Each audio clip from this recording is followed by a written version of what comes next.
Keanu Reeves and Alex Winter, two icons of cinema whose on-screen camaraderie in the beloved Bill and Ted franchise has spanned decades, are now channeling their unmistakable chemistry into the hallowed stages of Broadway. Their latest collaboration, a revival of Samuel Beckett's existential masterpiece Waiting for Godot, marks a pivotal moment for both men, Reeves, 61, stepping into his first full-fledged Broadway production, and Winter, 60, returning to the theater world that shaped his early career.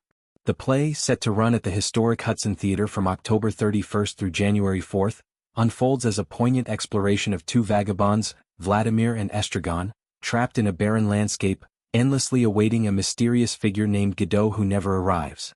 In this production, directed by the visionary Scott Ellis, Reeves embodies the introspective Vladimir, while Winter brings his wry intensity to the role of Estragon, their real-life friendship infusing the roles with an authenticity that promises to resonate deeply with audiences.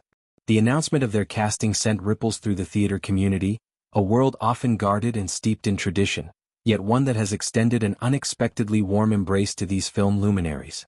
During a lively panel at the New Yorker Festival held at the SVA Theater in New York on October 26, moderated by the insightful Naomi Fry, Reeves and Winter opened up about the whirlwind leading to this theatrical venture. Fry, ever the astute interviewer, delved into the nuances of transitioning from the controlled chaos of Hollywood sets to the raw immediacy of live performance, prompting Winter to reflect on the advice he offered his longtime friend. "I kept saying, which he just kept laughing at me about, which deserved laughter, was it's just a stage," Winter recounted with a self-deprecating chuckle, his eyes crinkling in that familiar boyish way that fans adore from his Bill Preston days. He emphasized the universality of performance, reminding Reeves that beneath the glamour of Broadway's marquees lies the same fundamental craft, connecting with an audience in real time, vulnerabilities laid bare under unforgiving lights. Winter's reassurance stemmed from his own deep-rooted history with the theater. Having graced stages since his teenage years, he drew parallels to Reeves' own theatrical past, noting how the Matrix star had immersed himself in Shakespearean workshops during the filming of Bill and Ted's Bogus Journey in the early 1990s. At that time, Reeves was simultaneously tackling the role of Hamlet in a Canadian production, a grueling endeavor that honed his command of verse and emotion. "He was doing all this, Shakespeare workshops, like he knows theater very well," Winter affirmed, underscoring that Reeves was no novice stumbling into uncharted territory. This shared foundation, forged in the fires of collaborative art, has been the bedrock of their partnership, evolving from the time-traveling duo's excellent adventures to this profound meditation on human isolation and hope. Yet, the panel revealed a more human side to their preparation, the quiet undercurrent of panic that gripped both men as opening night loomed. Winter confessed that despite the encouraging words, they shared a moment of mutual paralysis, a silent acknowledgement of the stakes involved. "I looked up at him and I was like, oh, he's similarly paralyzed," Winter shared, his voice dropping to a conspiratorial whisper that elicited knowing laughs from the audience. Reeves, ever the stoic yet affable presence, interjected with a blunt, "What the F?" a raw exclamation that cut through the room like a thunderclap, perfectly capturing the absurdity of their predicament. Winter, quick to bond over the vulnerability, replied, "Exactly. Thank you. I didn't want to do that, but I'm glad someone did." This exchange, laced with profanity and candor, humanized these larger-than-life figures, reminding everyone that even seasoned performers grapple with the terror of exposure. It was a testament to their enduring friendship, one that allows for unfiltered honesty amid the pressure cooker of artistic pursuit. The warmth of the Broadway community's reception has been a surprising balm for these nerves. Winter described it as quite inviting, highlighting how the insular-specific Broadway world, with its rituals, from half-hour calls to strike sets, has opened its arms wide.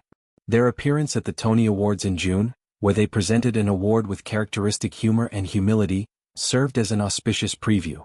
"They've been very warm to us. We came and did that Tony thing in June and everyone has been really lovely," Winter noted, his appreciation evident. This generosity isn't taken for granted. Broadway, with its legacy of luminaries from Marlon Brando to Audra McDonald, can be an intimidating arena for outsiders. Yet, for Reeves and Winter, it feels like a homecoming, their film pedigrees serving not as barriers but as bridges to new collaborations.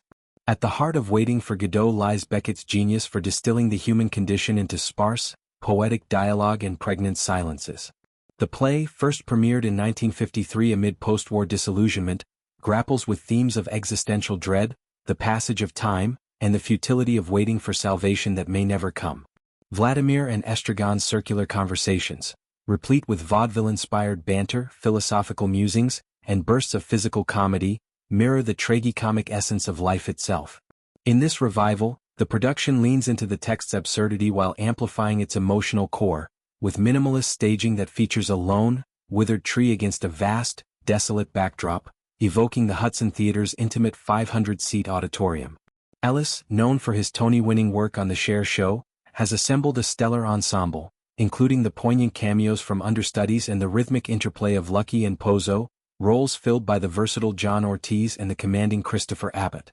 Reeves' portrayal of Vladimir promises to infuse the character with a quiet nobility, his signature intensity, honed through roles like Neo's reluctant heroism or John Wick's stoic vengeance, lending depth to the tramp's weary optimism. Fans have long admired Reeves' off-screen grace, from his motorcycle-riding escapades to his quiet philanthropy, and this role allows him to explore vulnerability in a medium that demands immediacy. Winter as Estragon brings his trademark irreverence, the same spark that made Ted Theodore Logan a cultural touchstone, to the character's petulant despair. Their scenes together, fraught with codependent affection and shared delusions, will undoubtedly echo their Bill and Ted dynamic, two souls adrift, clinging to absurdity as a lifeline. Don't let it zap your head. Like it's an audience and it's a stage, Winter advised, a mantra that encapsulates their approach, treating the production not as a daunting milestone but as another chapter in their shared storytelling odyssey.